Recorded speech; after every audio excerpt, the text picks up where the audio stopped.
এদিকে রক্ত দেখে মাথাটা ঘুরে আমার একাকার অবস্থা, আর ও নিশ্চিন্তে গেম খেলছে, তার মধ্যে ব্যাগ ভর্তি বাজারটাও কিন্তু আমাকে দিয়ে করিয়েছে। Hello everyone, good morning. সকালবেলা ঘুম থেকে উঠেই দেখি সকাল সকাল আজকে প্রচন্ড রোদ উঠে গেছে, তার মানে সারাদিন আজকে অনেক গরম। আর এদিকে আজকেই আমার যত দুনিয়ার কাজ।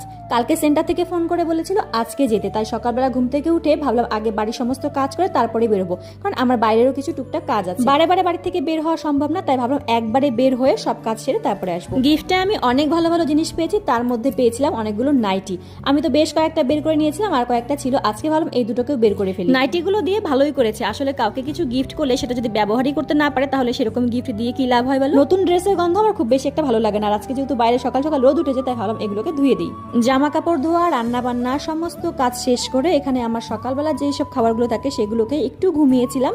এরপর উঠে দেখি অনেকটা লেট হয়ে গেছে, একটু পরে সেন্টার বন্ধ করে দিবে, তাই তাড়াতাড়ি করে রেডি হয়ে নিচ্ছি। খুব বেশি লেট করা যাবে না, কারণ সেন্টার থেকে আমাকে একটু যেতে হবে বাজারে, কারণ সংসারে কিছু টুকটাক প্রয়োজনীয় জিনিস আনতে হবে, আবার সন্ধ্যার আগে বাড়িতে বাঁচতে হবে। তাই তাড়াহুড়ো করে দুজনে মিলে বেরিয়ে পড়লাম। আমাদের বাড়ির একদমই সামনে, 2 মিনিটের মতো লাগে। এই সেন্টারে যেতে আমার একদমই ভালো লাগে না, কারণ সেন্টারে গেলেই রক্ত নিবে, আর সেটা দেখতে আমার খুব খারাপ লাগে, কারণ আমি রক্ত দেখলে প্রচন্ড ঘাবড়ে যাই, আমার মাথা। সেই কারণে আমি অন্য কারোর সঙ্গে সেন্টার আসি না, আমি যখনই আসি শিবমকে নিয়ে আসি, কারণ ও আসলে আমার একটু ভয়টা কম লাগে। আর ওর তো এখানে কোনো কাজ নেই, ও আর কি করবে, তাই বসে বসে এখানে গেম খেলছিল। সেন্টার আজকে একদমই ফাঁকা ছিল, কিন্তু ওনারা বললো রোদ থেকে যেহেতু মাত্র এসেছি তাই একটু বসতে বললো, এরপর আমার ব্লাড টেস্ট করবে। আর তারপরে আমাকে সুন্দর করে ডেকে চেয়ারে বসিয়ে টুক করে হাতটা ফুটো করে রক্ত নেওয়া শুরু করে দিয়েছে। আসলে রক্ত দেওয়ার পর কি হবে সেটা আগেই ভাবতে ভাবতে আমার মাথা ঘুরে যায়। তবে এইবার খুব বেশি কিছু একটা হয়নি, ওই হালকা মাথাটা একটু ঝিমঝিম করে। তারপর একটুখানি ওখানে বসেছিলাম, তারপর এখান থেকে বেরিয়ে এখন চলে যাচ্ছি বাজারে। ওই সংসারে কিছু টুকটাক সবজি বাজার, আরও কিছু প্রয়োজনীয় জিনিস আছে, তো সেগুলো নিয়ে এরপর তাড়াতাড়ি করে চলে এসেছিলাম বাড়িতে, কারণ বাইরে সন্ধ্যা হয়ে যাচ্ছিল। আগে তো প্রতি সপ্তাহে বাড়ি থেকে বেরোতাম, তবে এখন সেরকম একটা বের হওয়া হয় না, খুব কম বের হই, প্রয়োজন ছাড়া বের হই না বললেই চলে। আজকে যেহেতু সেন্টারে গিয়েছিলাম তো ভাবলাম বাড়ি থেকে যেহেতু বের হয়েছি তো চলো কাজটা কমপ্লিট করে তারপরে বাড়িতে যাব।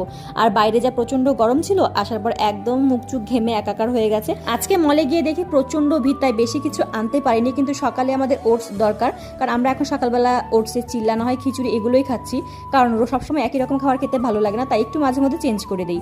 আর নিয়েছিলাম 2 রকমের খেজুর। এই প্যাকেটের খেজুরগুলো আমি বেশিরভাগ খেয়ে থাকি, তবে আজকে ভাবলাম প্যাকেটেটা তো নিব, তার সঙ্গে একটা বক্সের খেজুরগুলো নিব, কারণ আমার এই বক্সটা দেখতে বেশি কিউট লেগেছিল খেজুরের থেকে, তাই একটা বক্স নিয়ে নিয়েছি।